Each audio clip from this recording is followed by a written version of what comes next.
ये कहानी एक महान सम्राट सुल्तान जलालुद्दीन की है, जो अपनी प्रजा में न्याय के लिए प्रसिद्ध था, लेकिन उसके दिल में एक अधूरी इच्छा पल रही थी, ऐसा प्रेम जो उसे आज तक नहीं मिला था।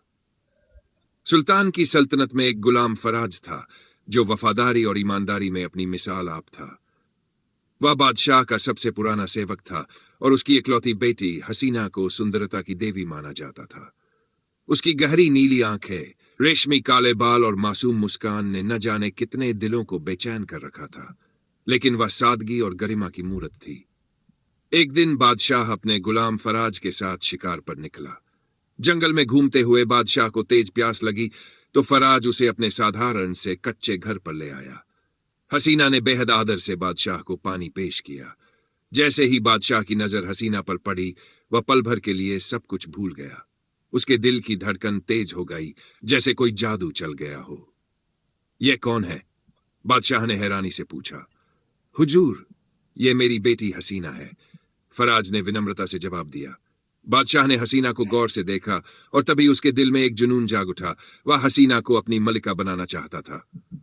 अगले ही दिन फराज को महल में बुलाया गया। जब वह दरबार में पहुंचा तो बादशाह मुस्कुराते हुए बोला, फराज, मैं चाहता हूं कि तुम्हारी बेटी हसीना मेरी मलिका बने। यह सुनते ही फराज के पैरों तले जमीन खिसक गई। उसने सिर झुकाकर कहा, बादशाह सलामत, मेरी बेटी एक साधारण लड़की है, एक गुलाम की बेटी। वह शाही जीवन के योग्य नहीं है। बादशाह की मुस्कान गायब हो गई और उसने कठोर स्वर में कहा, यह एक आदेश है, अनुरोध नहीं। फराज कुछ न कह सका, लेकिन उसका दिल कांप रहा था।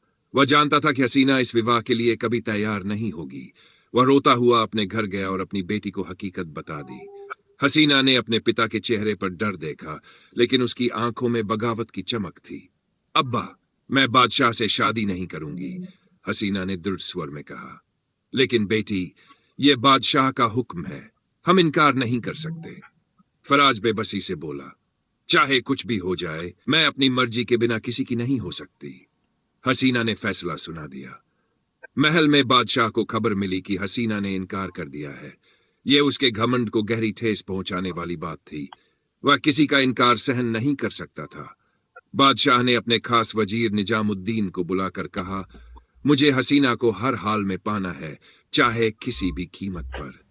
निजामुद्दीन ने शैतानी मुस्कान के साथ सिर हिलाया और उसी रात कुछ सिपाही फराज के घर पहुंचे और हसीना को जबरदस्ती उठाकर महल ले आए। फराज जब जागा तो उसने अपनी बेटी को गायब पाया। उसकी चीखें सुनकर पूरा मोहल्ला इकट्ठा हो गया, लेकिन वह एक गुलाम था। बादशाह के खिलाफ कौन जाता? हसीना को एक सुनहरे लेकिन कैदखाने जैसे कमरे में रखा गया। बादशाह हर दिन उसे मनाने आता, लेकिन वह हर बार उसे दो टूक जवाब देती। मेरा प्यार जबरदस्ती से नहीं खरीदा जा सकता, बादशाह सलामत। बादशाह की जिद बढ़ती गई, लेकिन हसीना की हिम्मत भी कम न हुई। दूसरी तरफ फराज ने हार नहीं मानी। वह चुपके चुपके महल के एक वफादार गार्ड रेहान के जरिए अपनी बेटी को संदेश भिजवाने लगा कि वह जल्द उसे यहां से निकाल लेगा। एक रात जब सब गहरी नींद में थे, रेहान ने महल का एक गुप्त दरवाजा खोल दिया। हसीना दबे कदमों बाहर निकली और अपने पिता के साथ एक दूर दराज गांव में जा छिपी। जब सुबह बादशाह को पता चला कि हसीना महल से गायब है, तो उसका गुस्सा आसमान छूने लगा। उसने पूरे देश में हसीना को ढूंढने का आदेश दे दिया, लेकिन वह उसे कभी न पा सका। धीरे धीरे बादशाह की शक्ति कम होने लगी। उसका घमंड टूट चुका था, लेकिन हसीना की याद उसे हर दिन तड़पाती रही।